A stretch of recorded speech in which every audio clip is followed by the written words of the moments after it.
Don't expect money. We didn't want you then and don't want you now. My biological mother's words hit me like ice water. Standing in the marble foyer of their mansion. I'd imagined this moment for 50 years, and Victoria Ashworth had just shattered every dream with one calculated sentence. But little did she know my daughter Sarah was about to walk through that door and give them exactly what they deserved to hear. If you're watching this, subscribe and let me know where you're watching from. Let me backtrack and tell you how a 67-year-old woman ended up face-to-face with the billionaire parents who abandoned her half a century ago. 3 months earlier, I'd finally gotten the DNA results I'd been waiting for. After decades of dead ends, false leads, and bureaucratic walls, a simple spit test had cracked the case wide open. The Ashworth family, real estate mogul worth over $2 billion. My biological parents were listed as Victoria Ashworth, 92, and Richard Ashworth, 94. The irony wasn't lost on me. I'd spent my entire life working double shifts as a diner waitress in Toledo, Ohio, scraping together enough to raise my daughter Sarah as a single mother. Meanwhile, my birth parents were living in a 30-room mansion in Napa Valley, probably spending more on wine in a month than I'd made in a year. But here's the thing about being abandoned as a baby. You develop a thick skin and a sharp tongue. Both were about to come in handy. I'd hired a private investigator named Marcus Wilson, who specialized in family reunification cases. Mrs. Williams, he told me over coffee, I need to prepare you for the possibility that they might not want contact. I'd laughed at that. After 5 decades of wondering, I was ready for anything. Or so I thought. Marcus had done his homework. The Ashworths had one acknowledged son, James, who was 65 and apparently as charming as a root canal. No mention of any daughter given up for adoption. They've never publicly acknowledged you, Marcus had explained gently. This might be complicated. Complicated? That was going to be the understatement of the century. Marcus had worked for 3 weeks to even get a response from their legal team. Turns out billionaires don't just let strangers waltz up to their front door. Even strangers with DNA evidence. Finally, after providing extensive documentation and agreeing to a background check that probably knew more about me than I did, Victoria Ashworth's assistant called. Mrs. Ashworth can spare 30 minutes for this matter, she'd said like I was a pest control appointment, but I'd waited 50 years. 30 minutes was 30 minutes more than I'd ever had. The drive from Toledo to Napa Valley had given me 48 hours to imagine every possible scenario. I'd pictured tears, apologies, maybe even a family dinner, where I'd finally understand where I got my stubborn streak and my inability to suffer fools gladly. Sarah had wanted to come with me, but I'd insisted on going alone. Mom, you don't have to face this by yourself, she'd said. My daughter, bless her heart, had inherited my protective instincts. Sweetheart, I've been alone my whole life. I can handle 2 old people with more money than sense. Besides, Sarah was in pre-production meetings for her next film. At 38, she'd become one of Hollywood's most bankable leading ladies, though she still called me every Sunday like the good daughter she was. The success she'd achieved still amazed me. From community theater in Toledo to Hollywood A-lister. Talk about beating the odds. The Ashworth estate sat behind iron gates that probably cost more than my entire house. Security cameras tracked my rental car as I approached the intercom. After stating my business and showing identification to the camera, the gates slowly opened. As I crunched up the gravel driveway, I had to admit I was impressed despite myself.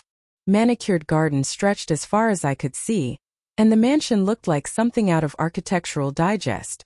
A butler answered the door. An actual butler complete with the accent and everything. Mrs. Williams, I presume, he said, looking me up and down like I might steal the silverware. That's me, Dorothy Williams. But everyone calls me Dot.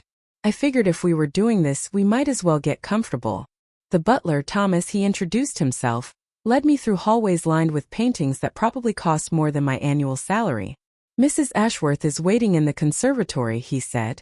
I had to bite back a laugh. Of course, she was waiting in the conservatory. Where else would a billionaire wait for the daughter she'd thrown away? My hands were steadier than I'd expected as we walked. Maybe it was all those years of handling difficult customers at the diner. Or maybe I was just too curious to be nervous. Either way, I was about to meet the woman who'd carried me for 9 months and then decided I wasn't worth keeping. The conservatory was all glass and expensive plants with a view of the valley that would have taken my breath away if I hadn't been focused on the woman sitting ramrod straight in a leather chair. Victoria Ashworth was 92 years old, but looked like she could outlive me out of pure spite. Victoria Ashworth examined me like I was a specimen under a microscope, her pale blue eyes cold and calculating. She was impeccably dressed in what I assumed was designer everything. Her silver hair styled in a way that probably required a team of professionals. I, on the other hand, was wearing my best dress from JCPenney. And the confidence that comes from knowing you've earned every wrinkle on your face. So she said without preamble, "You're the child, not my daughter or even Dorothy. Just the child." Like I was a mistake she'd been hoping would stay buried. "I'm Dorothy Williams," I replied, settling into the chair Thomas had positioned across from her. "Though I suppose you already knew that." I wasn't going to make this easy for her. She waved a dismissive hand. "Names can be changed. DNA unfortunately cannot." The way she said "unfortunately" made it clear she'd have preferred if modern science had stayed out of her business. "I assume you want something," she continued. "They always do." I felt my temper start to simmer. They always do. How many long-lost children had knocked on her door? "I want answers," I said simply. "I've spent my entire life wondering who I am, where I come from, why I was given away." Victoria's expression didn't change. If anything, she looked bored. "You were given away because you were inconvenient," she said matter-of-factly. "Richard and I were young, focused on building our fortune. A baby would have been a distraction." A distraction. 67 years of wondering and I was a distraction. "I see. I managed." "See, and now," she leaned back in her chair, studying me again. "Now you're here, and I suppose you expect some sort of compensation for your troubles." The word compensation dripped with disdain. That's when she delivered the line that would stick with me forever.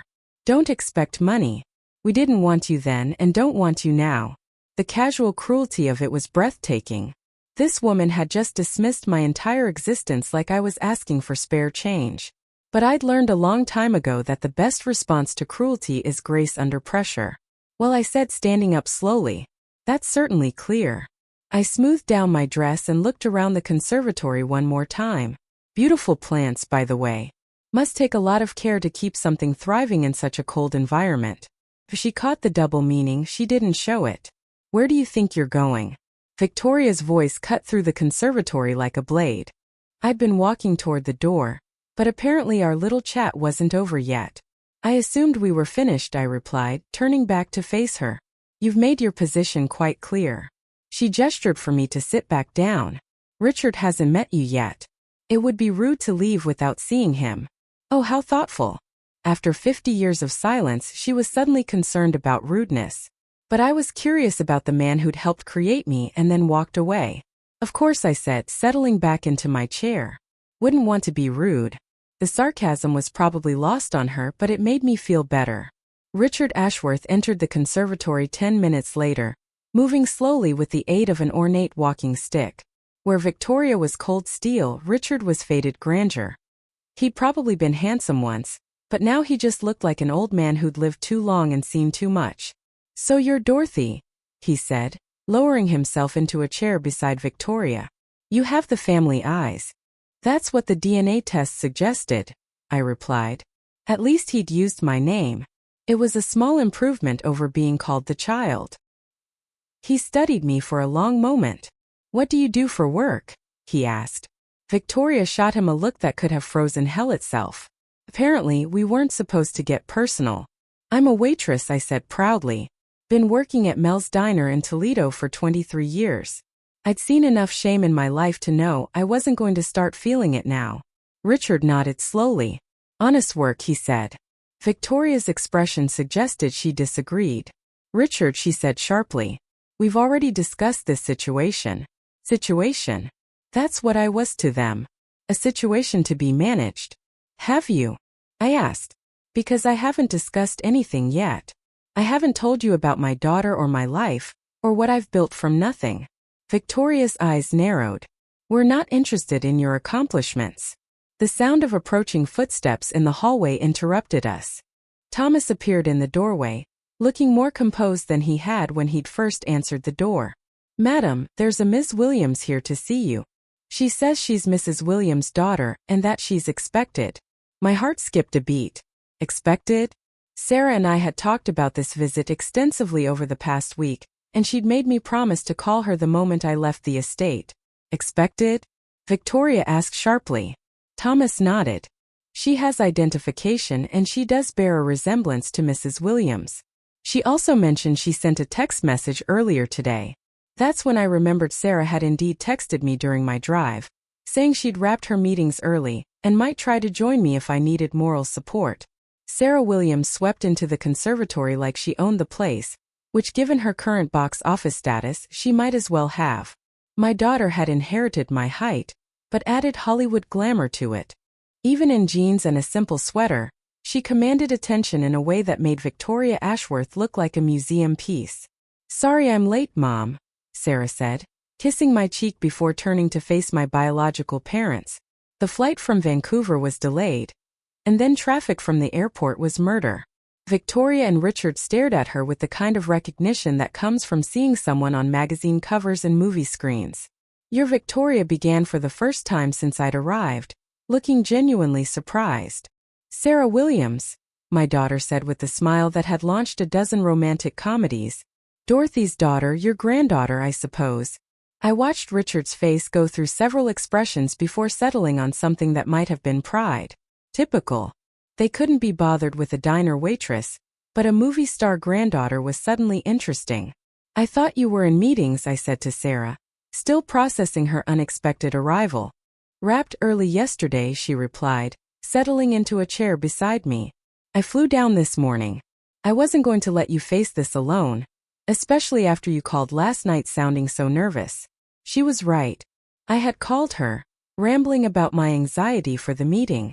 She looked around the conservatory with the kind of polite interest she'd perfected for talk show appearances. Beautiful home. Must be worth what, 50 million, 60? Victoria recovered her composure quickly. We weren't expecting additional guests, she said stiffly. Sarah's smile never wavered. Well, that seems to be a pattern with you too, doesn't it?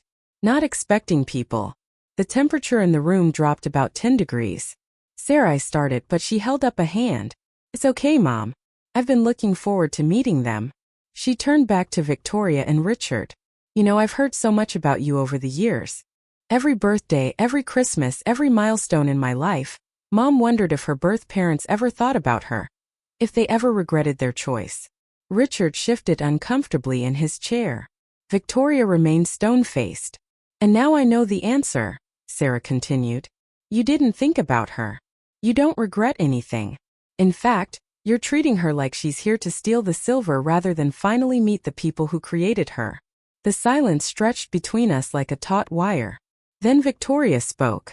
We owe her nothing, she said to Sarah as if I wasn't sitting right there. She's lived her life.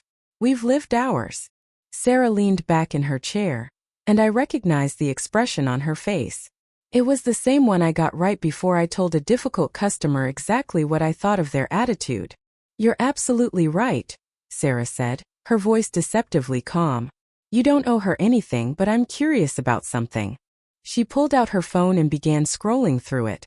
Mom mentioned you've been quite generous with charities over the years. I looked into that during my flight. Victoria and Richard exchanged glances. What are you talking about? Victoria asked. Sarah held up her phone. Well, according to publicly available tax records, amazing what you can find when you know where to look. You've donated quite a bit to children's charities over the decades. She paused for effect. The most interesting donation was the $3 million you gave to St. Catherine's Home for Children in 1959, just 2 years after my mother was born. The silence in the room was deafening. St. Catherine's. That was where I'd grown up. Where the nuns had told me my parents were young and unmarried, unable to care for a child. Where I'd spent my childhood wondering if love would ever find me. $3 million in 1959, Sarah repeated. That's about 30 million in today's money. That's a lot of money to give to an orphanage. Victoria finally found her voice. That donation was made for tax purposes, but her composure was cracking like ice in spring. Was it? Sarah asked innocently. Because according to the records, it came with a very specific stipulation. The money was to be used exclusively for children who were, what was the phrase, placed due to difficult family circumstances. I felt like I'd been punched in the stomach. They'd given millions to help children like me, while simultaneously pretending I didn't exist.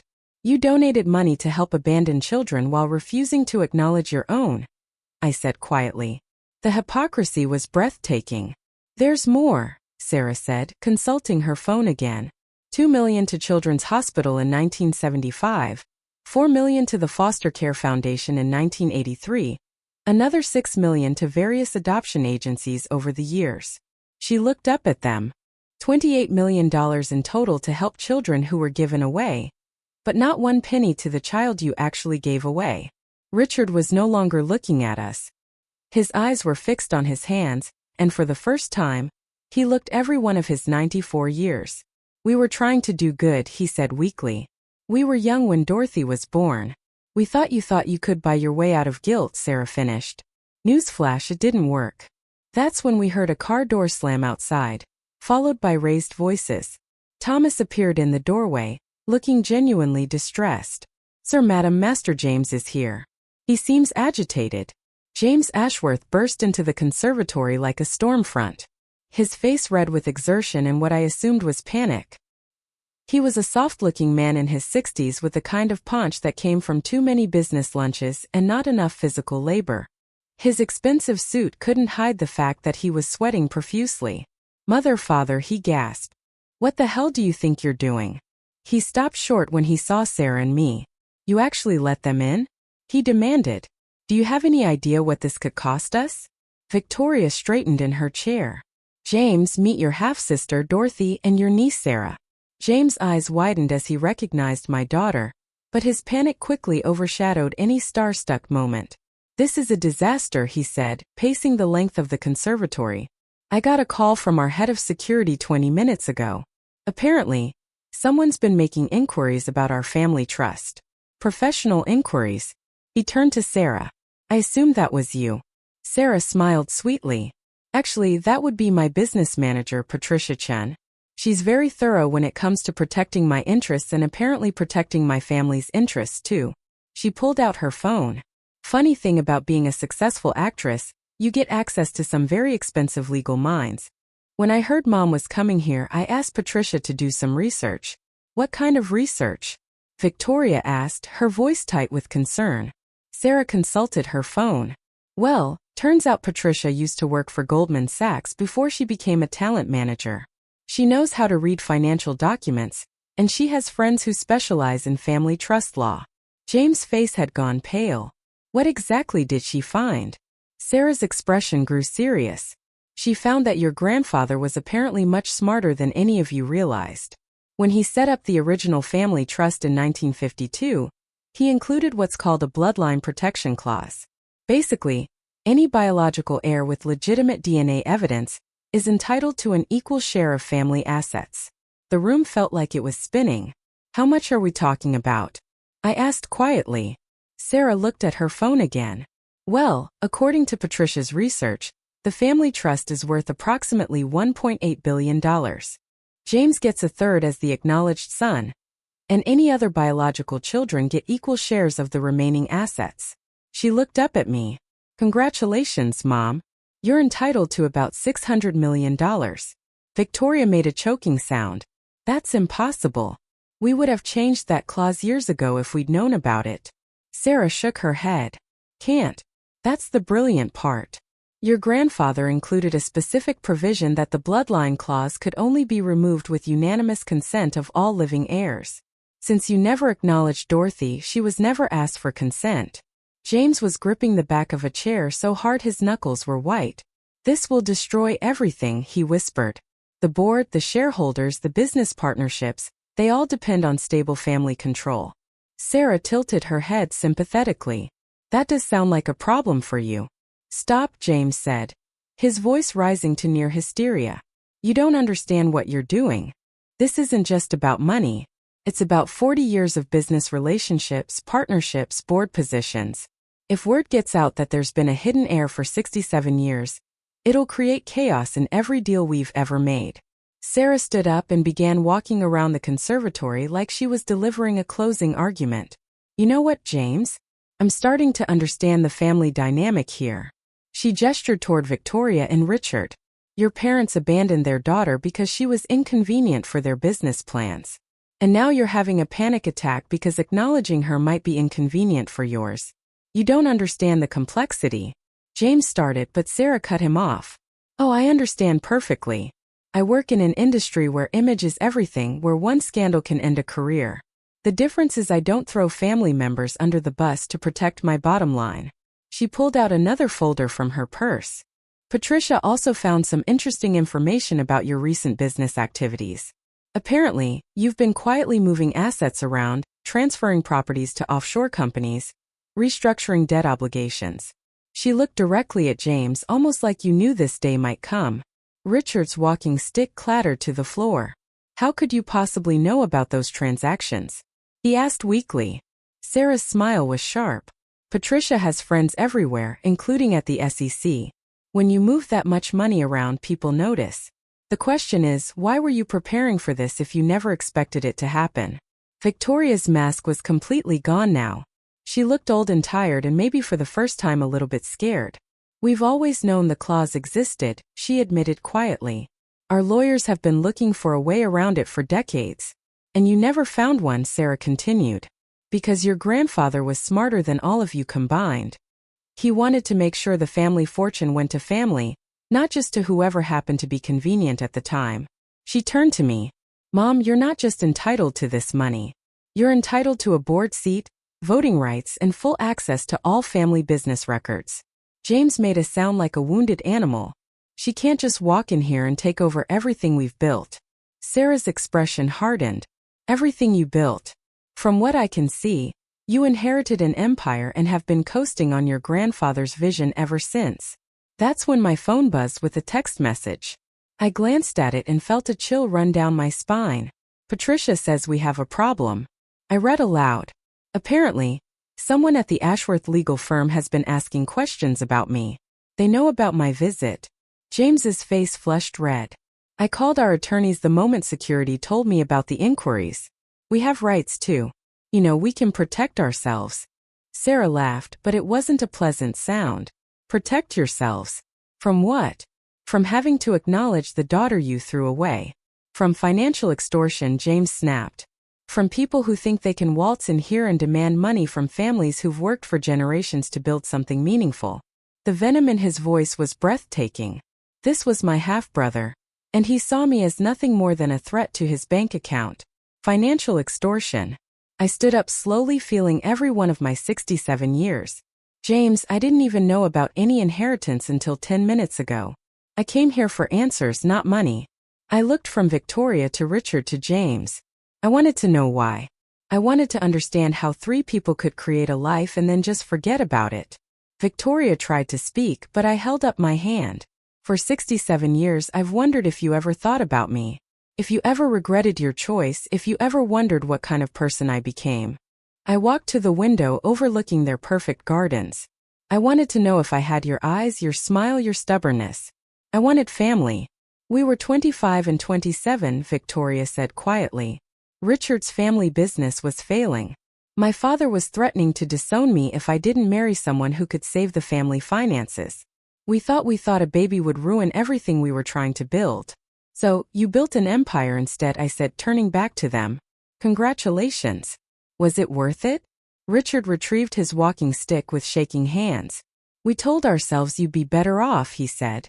That a young couple could give you things we couldn't. A stable home, love, attention. Did you ever check? I asked. Did you ever wonder if your assumptions were right? Their silence was answer enough.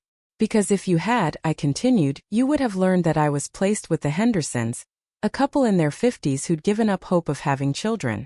Frank worked in a factory. Mary cleaned houses. They had more love than money, but they gave me everything they had. The pain in my chest was familiar now. They died when I was 19. Car accident on their way to my college graduation. After that, it was just me.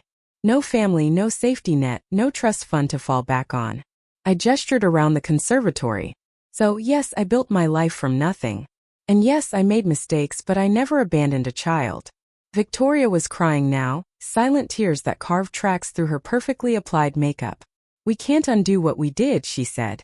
We can't go back and make different choices. For the first time since I walked into this house, she sounded human. No, I agreed. You can't. But you can choose what happens next. Sarah moved to stand beside me, and I felt her hand slip into mine. My daughter, my greatest accomplishment, the proof that love could triumph over circumstances. I've made my choice. I said to Victoria, Richard, and James, I don't want your money. I want nothing from you except one thing. James looked up hopefully. I want you to establish a foundation in my adoptive parents' names, Frank and Mary Henderson. Use my share of the inheritance to help children in foster care find permanent, loving homes. The room was completely silent. Then James spoke. You're giving up $600 million. I'm giving it to people who understand what family really means, I replied. Unlike the three of you. James stared at me like I'd lost my mind. You can't be serious. You're walking away from $600 million. I nodded calmly. I've lived 67 years without your money. I think I'll manage just fine. But James wasn't done. You can't just give it away either. The foundation idea would require board approval, legal restructuring, tax implications. Could take years. Sarah pulled out her phone again. Actually, according to Patricia, Dorothy has the right to assign her inheritance to any charitable organization she chooses. It's called a charitable trust assignment, and it can be executed immediately. She smiled at James. Your grandfather really was thorough. There's another issue, Victoria said quietly. If Dorothy establishes this foundation, it will be public record. The media will investigate why she's donating such a large sum. The story will come out anyway. She looked at Sarah. Your mother's identity, your relationship to our family, everything we've tried to keep private. Sarah's expression grew thoughtful. You know what? You're right. This will be a huge story. Movie star's mother discovers billionaire birth parents. Family reunion after 67 years. The daughter who was given away returns to give back. She paused. Of course, how the story gets told depends a lot on how cooperative everyone is. James' face was turning red again. Are you threatening us? Sarah shook her head.